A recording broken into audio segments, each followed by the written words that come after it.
balik lagi di pembelajaran Computer Vision. Masih sama saya, Irma Amelia Dewi. Dan aku Bono, si gemoy yang setia nemenin Bu Irma. Dari kemarin, kita udah bahas tentang materi dari optical flow itu sendiri. Sekarang, kita bahas di mana optical flow itu diterapkan. Di bagian bawah mouse kita itu ada sensor optik yang bisa mengukur perubahan cahaya karena gerakan mouse di atas permukaan. Nah, setiap perubahan posisi piksel di sensor ini dianggap sebagai vektor optical flow yang akhirnya digunakan untuk menggerakkan kursor di layar komputer. Jadi, penggunaan optical flow di optical mouse ini adalah keakuratannya dan responsivitasnya terhadap gerakan. Kita gak lagi tergantung sama trackball yang harus benar-benar kita gesek dengan permukaan tertentu hingga trackball itu berputar, kemudian barulah menggerakkan kursor. Tetapi pada optical mouse dengan laser yang cukup dekat dan tidak perlu hingga bergesek dengan permukaan sudah dapat menggerakkan kursor. Oh iya Bu, bukannya selain pada optical mouse, metode ini juga diterapin di traffic monitoring juga kan? Betul, optical flow ini digunakan buat pelacak pergerakan kendaraan atau objek dalam video lalu lintas. Gampangnya sih, kita monitor perubahan posisi piksel di setiap frame video. Jadi bisa mengukur arah dan kecepatan pergerakan kendaraan.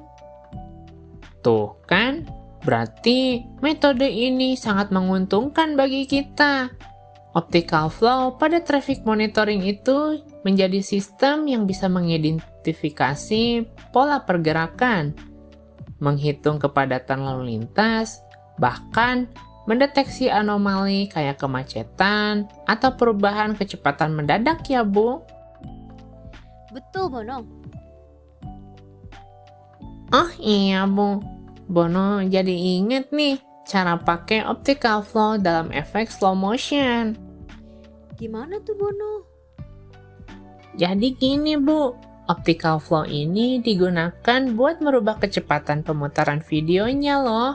Caranya, sistem bakal menganalisis perubahan posisi piksel di setiap frame video untuk pahami arah dan kecepatan pergerakan objek di dalamnya.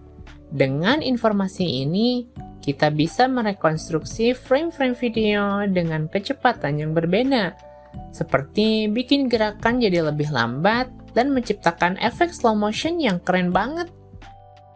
Wah, terus gimana tuh Bono? Kerennya itu, optical flow ini bisa menjaga kehalusan gerakan dan menghasilkan efek slow motion yang lebih natural. Hal ini memberikan ruang kreatif ekstra buat pembuat konten video, biar bisa main-main dengan kecepatan tanpa kehilangan kualitas visual dari videonya itu sendiri. Kita bahas satu lagi yang menarik ya Bu. Ayo, bahas apa nih kita? Kita bahas penggunaan optical flow dalam membuat game dengan menggunakan OpenCV, Bu. Wah, bener, menarik tuh. Iya, Bu. Optical flow di sini digunakan untuk melacak perubahan posisi atau gestur pengguna dalam game kita. Kita bisa implementasikan algoritma optical flow menggunakan OpenCV untuk mendeteksi dan merespon perubahan arah atau posisi objek di dalam permainan. Nah, dengan begini, permainannya jadi lebih interaktif dan responsif terhadap gerakan atau gestur pengguna secara real time. Ini bisa menciptakan pengalaman bermain yang lebih dinamis dan menarik. Jadi, yuk kita eksplorasi lebih lanjut cara memanfaatkan optical flow untuk menciptakan game yang keren. Dan sampai jumpa di video selanjutnya ya. Dadah!